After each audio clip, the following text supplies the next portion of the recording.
So I'm feeling quite nervous right now.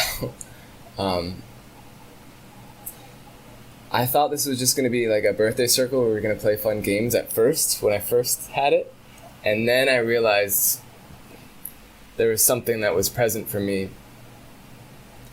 And what was present was this part of me that wanted to reveal himself more and share more of my story, of who I am, where I've been, where I'm going, with the people that I care about the most.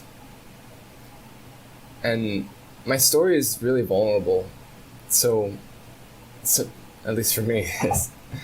And some of you have heard parts of the story. Some of you who have been in, like the intimate parts of my life might know a lot of it. And then there's some of you that might not know a lot at all. And so I wanted to give an opportunity for you to understand a little bit more about me and my life and why I am the way I am and why I am Axios now. So, wow, yeah, I'm noticing I'm jittery, and my intention is just to share my heart with you guys, and I really just want to be more honest. I want to just be more honest. I want to be more of myself. I want to permission myself to be more of me, because I'm a different dude, and that's okay, and sometimes it's hard to be different. So this is me sharing me being different. So with that, let's begin. This is my story. So Carly, I just want to say thank you for asking me, why did you change your name to Axios? Because this is what, it really inspired me to there's a lot of people that really don't know that. So that's the question that I'm answering here. Why did you change your name to Axios? Well, it began 17 years ago. I was 15 years old, and I was an altar boy in Greek Orthodox Church, which I was brought up in. And altar boys basically help the priest with different things. They hold candles, they hold different icons, they just help the priest do his service. And so one day I received a letter from my priest, and this letter said, "Dear Peter," that's my birth name for those who only know me as Axios. "Dear Peter, thank you for your service." And then at the bottom of the letter it said Axios. And I was just like, Axios, whoa, that is a really cool word. I have never heard of that word before, ever. What does that mean? So I looked it up, looked up the meaning of Axios, and it means worthy of, deserving of, suitable. And it's an acclamation that was adopted by the Eastern Orthodox Church. So that's the main thing. I was like, oh, wow, worthy, that's interesting. Anyways, I would later find out that Axios would become an extremely huge part of my life's journey, and basically it would mark the beginning and a big transformation that I would have. And so a few years later, I was about to go on this big hero's journey, and so here I am starting in my ordinary life, and this story begins, well, let me just say, my life was ordinary, and then it changed. It's gonna rain, so just heads up, it's gonna rain. All right, so my journey began when I was 16 years old. I read this book called The Power of Infinite Love and Gratitude. It was by this chiropractor who had this healing technique, and I was super fascinated with it. I was just like, wow, this is amazing. I want to do this. I want to learn this. So I did, and I became one of the youngest lifetime practitioners. And I practiced this form of healing. It basically involved a variety of different alternative forms of healing. So some different forms like neuro-linguistic programming, applied kinesiology, color therapy, sound therapy, homeopathy. There's all these different things mixed in. And so I got to really understand a lot of different forms of healing. And in that process, once I got certified, when I was an undergraduate, I was working with students all the time. I had my own online practice. I worked with people from all over the world through Skype, through phone, and I was really effective at what I did. I was really good at it. And And I remember one day I was just sitting and I was like, you know what? Like, this is something I love to do. I'm really good at it. And I want to have the credentials as a doctor to be able to bring these like alternative forms of healing, to the forefront of society. And so I was like, you know what? I'm going to be a doctor. So I decided to go to Palmer College of Chiropractic in Iowa. And I was super excited to start this journey. I was going to take part in their accelerated program, which was really intense. But I was like, you know what? I'm so ready. I can do this. And anyway, 6 months before I got there, I had this dream. And I don't dream much at all, but I had a dream where I walked into this room and it was filled with people that I love and care about. And I noticed at the end of that room, there was this woman standing and she was facing away from me. And I go walk up to her and I kind of give her a hug from behind. And I remember just like when I gave her that hug, I just felt so much love, just like unbelievable amounts of love. And when I woke up from that dream, I was just like, whoa, that was different. That was extremely palpable. Like I've never experienced love like that before, especially not something in a dream. Like I said, I don't dream much. So it was something very significant for me. And so that would stick with me for a while as I went to chiropractic college. So I went there, and I remember when I was at my first lecture class, I saw this woman in the front of this big lecture class, and I was like really drawn to her, and I didn't really know why. I didn't really understand why. I remember one day I was walking in the courtyard, and I walked past this person, and she's like, "Hey, I think you're from my class. I think I know you." And I'm like, "Yeah, I am. I'm in your class. Totally seen you before." And we start having a conversation, and we ended up talking for like an hour. And it was kind of just one of those immediate soul connections. Like you're immediately connected, immediately like understand this person, and felt really connected to this person. Then I ended up being very, very close with this person throughout my time at Palmer. Shortly after having that first experience, I had this realization. I'm like, whoa, wait a second. That was the girl from my dream. That is the girl from my dream. What the hell? Like, oh my God. So I was like, okay, something interesting is happening here. What's going on? So my time in chiropractic school was intense. I was basically literally taking 27 to 30 credits every trimester. So what that means is literally over a year, we took over 100 exams, and it was just unbelievable amounts of work. It was just a boot camp for the mind. You're just like constantly shoving information into your mind and just regurgitating it onto a piece of paper. It was really stressful, but I was really glad that I had this other person to go through it with. And that's what really kept me able to move through the process. And I remember just like, this is a meme that kind of represents my experience. We did trimesters, so we would have 2-week breaks in between the trimesters. And I remember when I would come home after a trimester, my heart would be like, "Hey, brain, you need to relax." And my brain's like, "I don't know how." And he's like, "Easy, just like this." Like this? No, that's not how you do it. like this? Things that I failed at. No, my God, no. So my brain did not know how to turn off. And I would literally go through these depressive episodes every time I came home from school because I just didn't know what to do with myself. I was so used to just cramming information into my brain. I didn't know what to do. So at the same time, my family life at home was just not very comfortable at the time. There was just things, this is the metaphorical representation of what was starting to happen in our family life. Just things were not comfortable, and just going home was not fun for me. And so I preferred to be at school. And so when I was in school, I was definitely a high achiever. I did so many things. On top of my academics, I was just like constantly, I was like leading numerous clubs. I was involved in so many different activities and organizations. And I somehow found time to travel and visit different chiropractors around the country.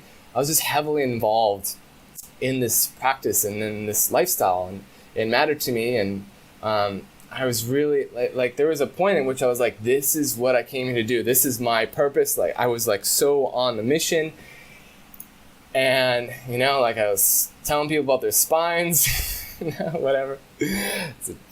And I think the height of my experience was that this woman, who I've been talking about, we had been really close friends and we got even closer. And now we were just romantically close. And we, at this point I was just like head over heels in love with this person, just like completely excited and happy about my life. Like everything was coming together. Everything was perfect. Everything was what I wanted it to be.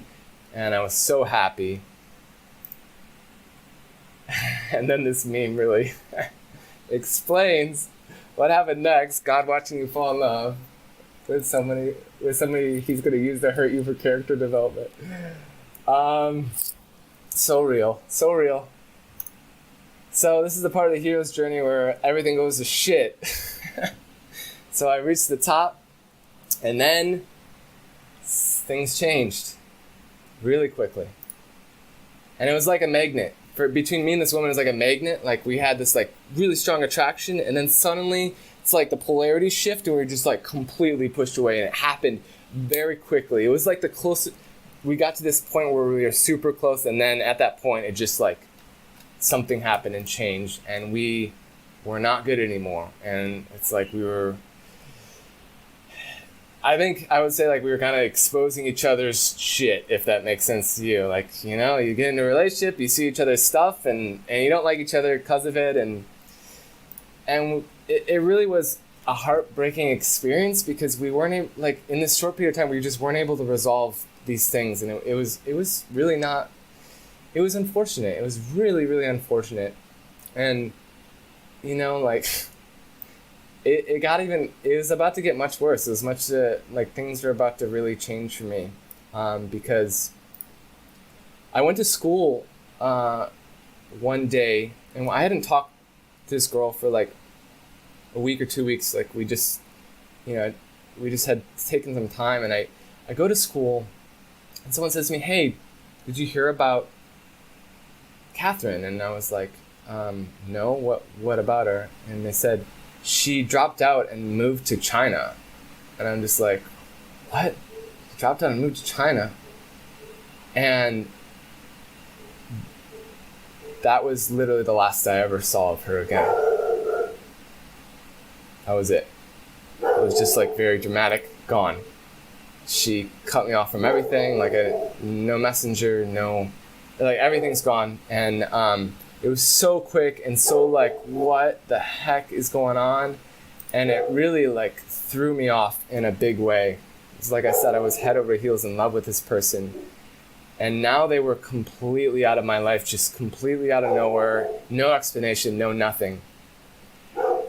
And it really impacted me on a really deep level. I'm sorry, there's a dog barking in the background here. And so I tried to continue with my studies, but I just started failing everything. Like I was totally not focused anymore. Like this really impacted me in a big way. I fail. And I'm like, after it, I just came to a realization that I'm not able to be here right now, and I need to take a break. I'm heartbroken. I was just totally heartbroken, completely heartbroken. And so I decided to take a sabbatical from my school in order to process my grief. So over the next 4 months, I just was in a deeply grieving place. And it was, it was one of the most difficult experiences of my life, because I felt like I was completely drowning in emotion, and I didn't know what to do with myself. I was all alone. I just isolated myself from everyone and everything. And I was just overwhelmed with just so much pain and so much hurt. And it was like unbelievably painful. So 4 months goes by, and suddenly I have these come to Jesus moments, and basically what those moments were these realizations about who I am. And what happened was I just started to realize that who I thought I was might not be exactly what I actually am. And the best way I can describe it is that my identity started to shift. For once I had a time to feel my feelings and feel my emotions and think about my life, and I realized a lot about myself, and a lot of who I thought I was just wasn't. And that was very disorienting and confusing, and also very exciting and eye-opening. So it was kind of just like Neo waking up from the Matrix, basically, if you've seen that movie. He wakes up and he looks around and he's like, oh shit, I've been on autopilot my whole life. Oh my God, oh, what the hell is my life? Who am I? What is going on? Oh my God, what is this? And I realized that, whoa, I'm extremely creative. Oh my God, I have so much creative ability in me. It was just this realization. I just knew it. I didn't know it before, and now I really knew it. And I also just felt this creative energy in me. Oh my God, I want to create. I'm a creator. I'm an artist. This is who I am, and how do I do that? And how does this relate to my life? Who am I now? So I realized that it didn't make sense to go back to school, because I was really trying to figure myself out at this point. And so I decided to take a longer sabbatical. I took an extra year off, and I just thought about my life, and contemplated and just spent some time away. And during that time, I just, made creative comedy videos with my brother. And, I got into video. I learned video. I just made a ton of videos, and I was really into vlogging, and it was just a creative expression that I never had in my life. And I realized, wow, this is something I really love, and this is something that I'm really, could be really good at, and wow, okay. But after about a year of contemplating, I was yeah, I love all these creative things, and this is what I want to do with my life, or this is feels really good and really alive. But also I need to think about what's happening here. I only have, I've gone a long way through this chiropractic path, and I need to give it a second shot.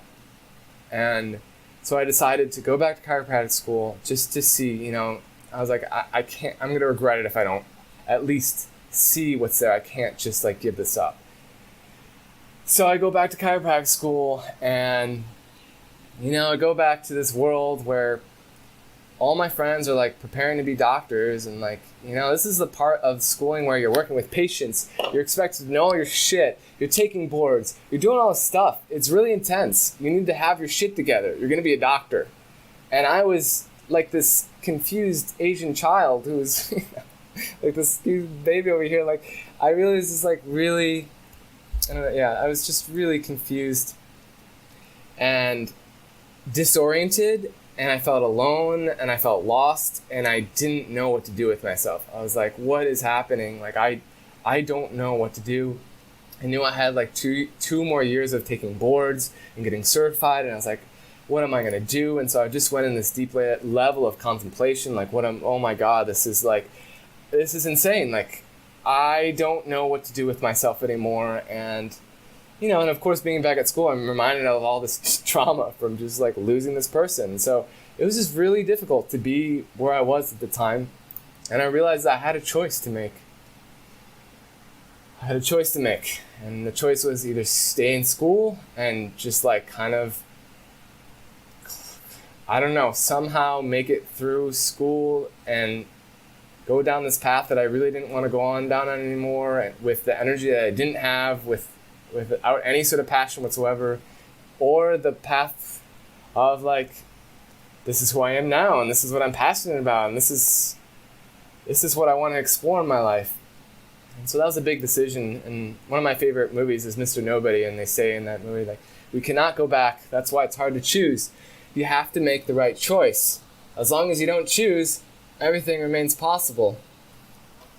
And so it was so difficult because I had to choose. I knew I had to choose. And I knew that I wanted to break free. I wanted it all. I wanted to ride my bicycle. Whatever. I wanted to follow my heart. That was bottom line. I realized that, if I live a life and I die and I look back at my life, am I going to be happy if I were to say that I chose to go down this road that I hated and lived a life that I hated? would I be happy with myself? And the answer was, no, I wouldn't be happy with myself.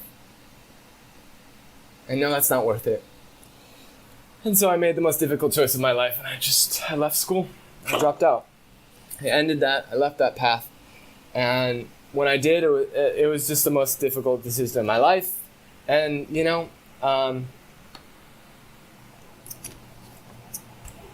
it felt good in some ways, and in other ways it felt terrible. Because I had no longer had a direction. I just put like 6 years of my life into something that I was no longer pursuing. I felt it was a weird time for me, and really not fun. And this is the part of the story where I go into the pit.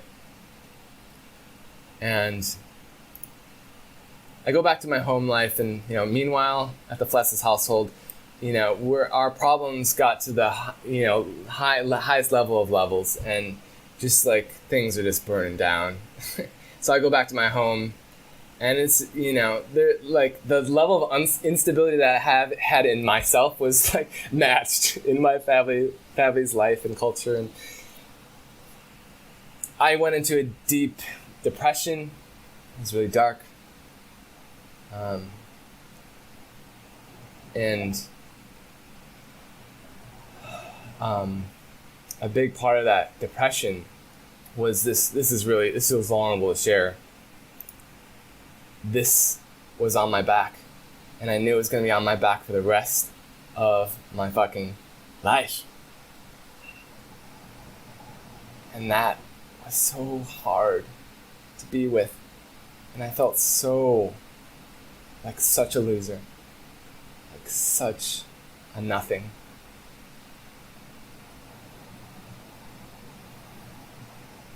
And I remember I was driving one day. I haven't told anyone this, actually. And I actually just realized this. As I was exploring the story, I realized this. And I've cried a couple times. But one day, I was driving.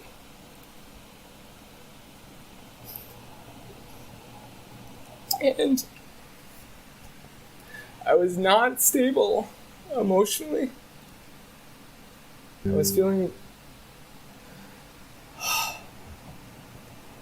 I was not good. I was not in a good place.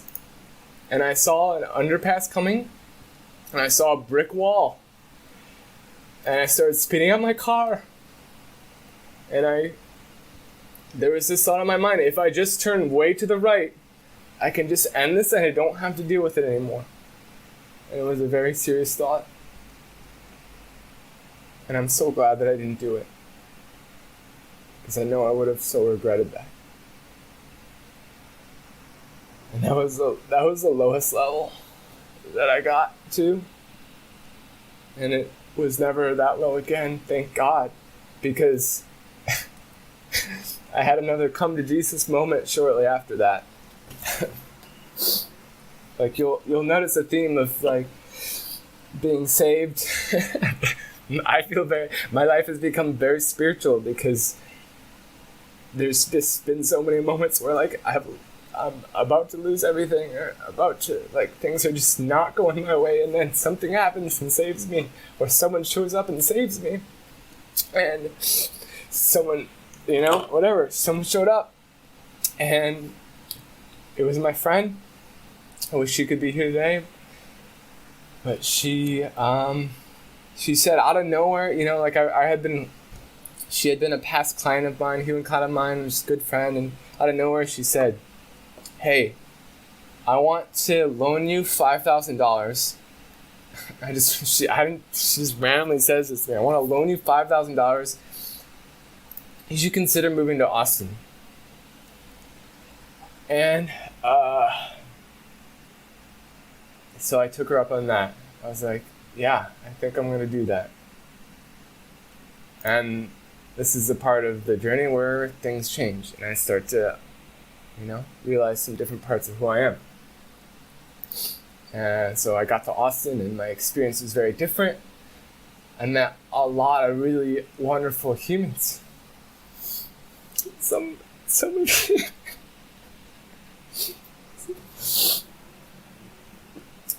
some of you are here today. Thank you for meeting me there. Because I needed it.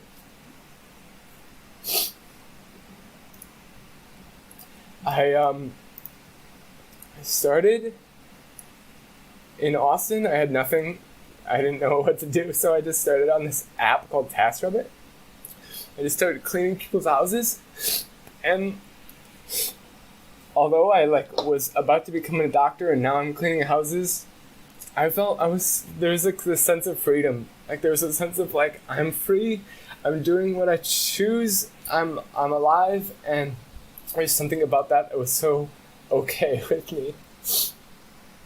And through this TaskRabbit app, there was one day where they started offering you could offer creative services. And so I had done graphic design for friends in the past.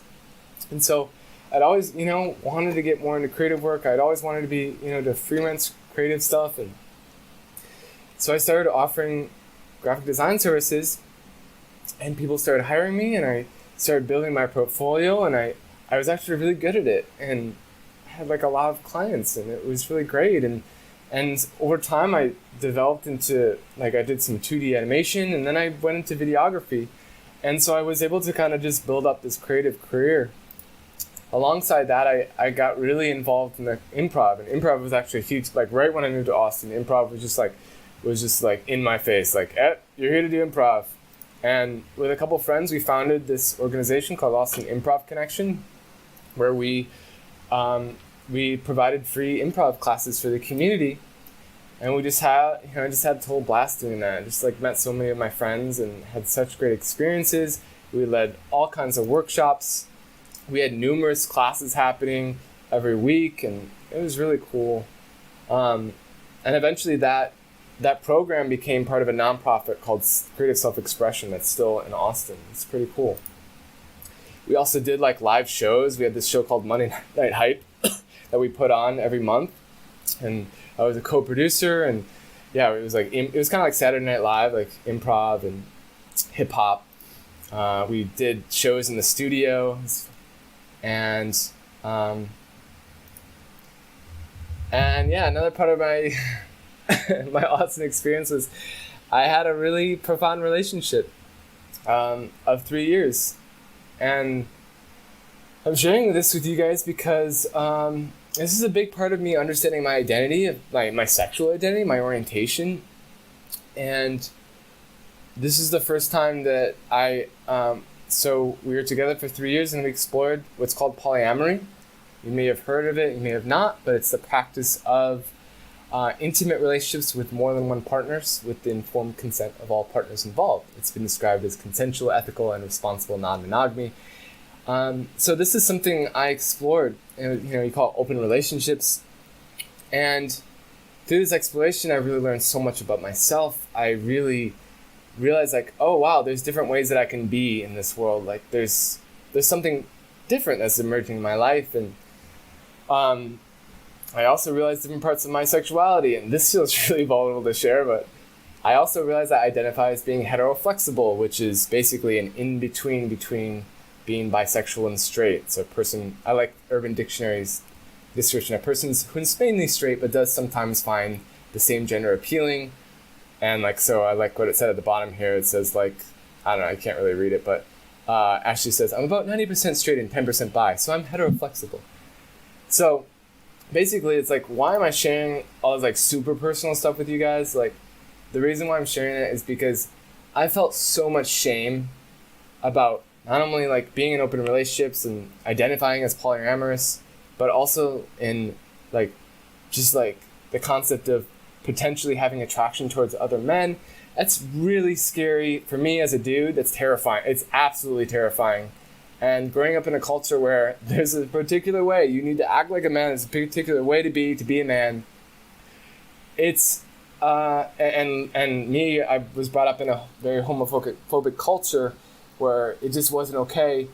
That was very scary, and it's just very vulnerable to share that kind of thing. So in the end, I've learned that real men head boop with kittens. That's just bottom line. It's what I believe.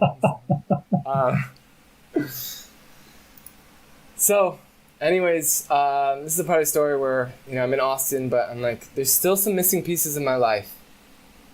And I'm just like, I realized that I still was putting on a mask. Still not, all these great things are happening in my life, but there's still, a part of me that's sad. Still a part of me that, is, feels pain, is hurt. And I'm putting on a face with people. People would be like, how are you? And I'm like, good, thanks. You know how that goes. And I'm like, but inside, I'm dying inside, actually. And that was my experience. I realized that. I'm like, I don't like this. This isn't who I am, and I want to learn to be more honest. And so I found this organization in Austin called Authentic Relating. Basically, it's a organization where they had workshops and retreats where they teach you how to be more emotionally honest and reveal yourself. Strategies, how to reveal what's going on in your life. And really, it's how to have heart-to-heart conversations with all kinds of people, not just your friends, but people that you're just meeting for the first time.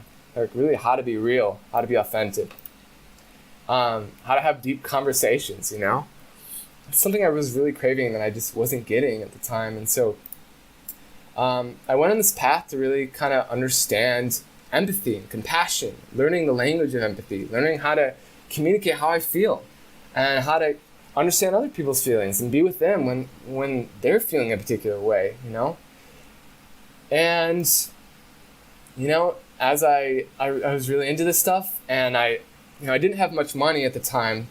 And so what I did was I started just offering to film different retreats, different authentic relating retreats. And so that ended up kind of being my thing, where I just filmed retreats and realized this is something I really love doing. And I really love learning this. And I really just wanted to be able to facilitate these kind of spaces for myself. So I ended up attending a lot of these different retreats and experiences and filming some of them. And just just experiences where people can connect and get to know each other more. And in these different experiences, this is 2019 where I started using the name Axios. I just started testing it out in these different spaces. And I started to realize that I really liked it when people called me Axios. And so I started using it. And so people in Austin started to know me as Axios. And so basically there was this point where, I realized I wanted to be more professional. I wanted to film more retreats. It was really expensive. Camera equipment is so expensive. It just is what it is, And so, I was starving artist basically. All the things I did were basically for free most of the time. And, besides my freelance work, it wasn't really easy to get by, especially in Austin. And so I had this grand idea, this grand vision that I was going to raise a bunch of money somehow. And then I'm going to get my video equipment and I'm going to start traveling. That was my plan. And I had no idea how to do that, but I found a way. And the way was through a medical study. Basically, I decided that to do this 25-day medical study where I just stayed in a medical study, literally day and night for 25 days, sleep literally overnight, every day, not leaving the medical study, 15-minute walks a day, that's it. Stayed in there, raised $7,000, and basically, and got all my camera equipment, and that's where I was able to, again, now we're going to the next part of the hero's journey where I turn into a nomad. I'm like, okay, cool. And so basically, over the period of the basically the next year and a half, I traveled from Costa Rica to, I ended up going to Wisconsin and Colorado, staying with a good friend, and Arizona, and coming back to Playa del Carmen. And this is all during COVID, but this is me in Costa Rica. This is the community in Costa Rica. I had just such an amazing time in Costa Rica. It was such a beautiful, wonderful experience. They had permaculture, building permaculture farms there. It was really wonderful. I ended up going to Playa del Carmen. I just want to say that during this whole experience of COVID, and traveling, it's just been extremely vulnerable. And I just had friends along the way that have just been there to help me out along the way, because there was times where I was very lost and very confused and just running out of steam at times, and people were there to pick me up. And so I came to Playa del Carmen because I had a friend here, and that's me, obviously. And my friend, he actually, like, right when I got to Playa del Carmen, he introduced me to this eco village, which was absolutely gorgeous and beautiful. It was all, handmade, beautiful area. And when I got here, I realized that being in Playa del Carmen for me was about healing, actually. And in this eco village, I was invited to partake in ayahuasca ceremonies, which, if you've never heard of ayahuasca, it's a root. It's a plant medicine, and in Peru they literally call it the medicine. And basically, what it is it's a way that in Latin America, South America, it's really popular. It's a way that they use it for physical and mental, emotional ailments, and so it's been known to be really good for psychotherapy and processing deeper emotions. So this is my shaman right here. It's my friend Shiv. Over the next period of 10 weeks, I had 5 ayahuasca sessions, and I'm happy to say that I had one of the most deeply healing experiences of my life. A lot of the stuff that I shared with you, I was able to heal and really be with, and it was a really difficult experience, but because it's difficult to look at these parts of myself, these emotions, these tough things, but I was able to look at them and be with them and heal. And so this is me and my roommates that I live with currently, people from all over the world. This is me paddleboarding with my friend Janelle. The Caribbean Sea is just so amazing and beautiful out here. I'm so blessed to be out here. It's so nice. They have these things called cenotes, which are basically they're underground caves that got exposed over time, and then these natural bodies of water form, and it's just like this beautiful, nice healing area. So I do that a lot, and these days you can find me I facilitate these authentic relating experiences where, connecting, empathy-based experiences, or invite people to share what they're feeling and their hard experiences. I'm currently leading a grief support group, and that's been really impactful. And these are some friends online. And I also, as Shane had mentioned, I've been doing some remote filming as well. So I've been doing this project with my friend Shane in New York where we film remotely and I direct her along the way. It's been a really cool experience, challenging and rewarding. And I've also been learning my Spanish. So if you guys didn't see my video, you can check my Facebook for that one. It was a fun one. And I've also been learning Ableton. I'm learning music production because it's something that's really near and dear to my heart. I've always wanted to do. So anyways, I'm wrapping this up by saying that I lost a lot of things in my life. Career, money, status, love, dreams, credentials, and a lot of other things. And what it all helped. In the end, why did I change my name to Axios? Axios helps me to remind me that I'm worthy, regardless of what's happening, what's happened to me, what I've lost, what I've gained, who I am, what I've done. I'm never losing sight of the truth that I'm worthy. And my mission in life is to show others remind others that, you're worthy. You're worthy too, regardless of what happens to you, you're worthy. And I hope to be someone who can really show people that. So in the end, I just want to say 3 things my 3 truths. 1, we're in space. 2, no one knows what's going on. 3, I love you. Thank you. That's my share.